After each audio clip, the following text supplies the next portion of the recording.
Well, thank you for inviting me to speak here at this conference today. And it is very wonderful to see so many of you from around the world coming together to deal with the impact of climate change on our industry.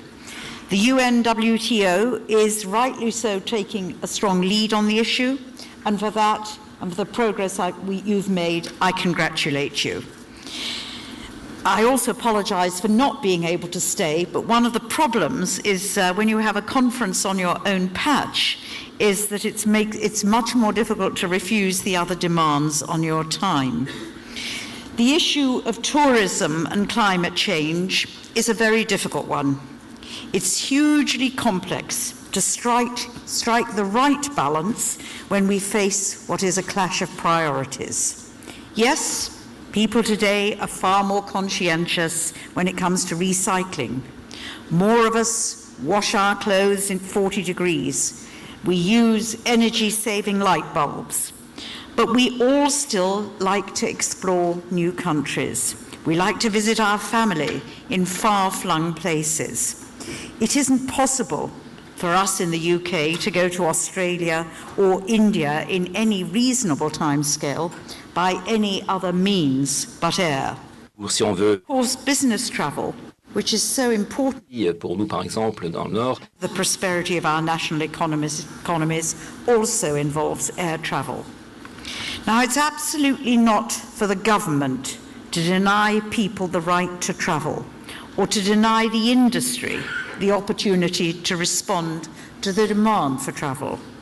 So we face the very difficult task of trying to square the circle between people's desire to travel and the opportunities that brings, and our desire to reduce and minimize the adverse impacts of aviation use and aviation growth. You don't need me to tell you that climate change is one of the greatest challenges facing the world today. The scientific evidence is absolutely clear. It's happening now, and it's largely down to human activities, to how you, I, all of us choose to lead our lives. In the UK, all the 10 warmest years on record have occurred since 1990, and we've experienced some of our wettest summers. This year, we've had serious flooding both in South Yorkshire and the South West Midlands at the start of our peak tourist season. And the poor weather hasn't helped us this year grow our domestic visitor numbers in the way that we would have liked. These events give a taste of the sort of things we can expect from changing climate. More extreme weather events, differences in seasonal rainfall patterns, hotter summers and warmer winters. And people traveling around the world, jetting off on holiday, contribute to this climate change. Our recently published tourism strategy for 2012 sets out a program of work to ensure that we have a sustainable approach to tourism. The strategy outlines a new national framework for England with the production of high-level indicators of sustainability, sets out the ways and means to encourage better sustainable practices in tourism businesses.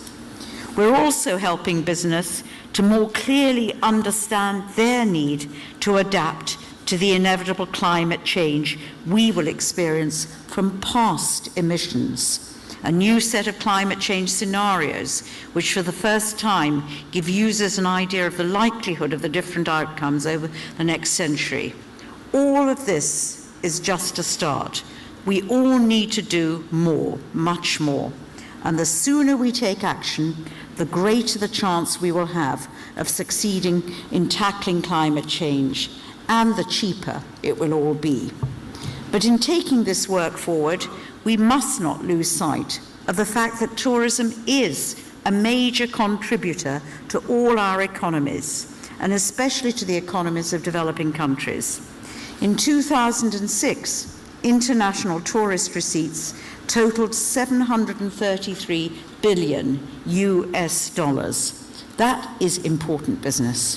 What we must ensure, therefore, is that tourism does and can grow in a sustainable way. That does require a concerted approach by government at national and regional level, business and visitors in strategic planning and public policy and business development, and in all our personal lives as we plan our holidays. In conclusion, we believe that the Davos Declaration sets out a very good foundation for the way forward in meeting the challenges posed by the climate change. For our part, we intend to use it to inform the new national framework for sustainable tourism that we are developing.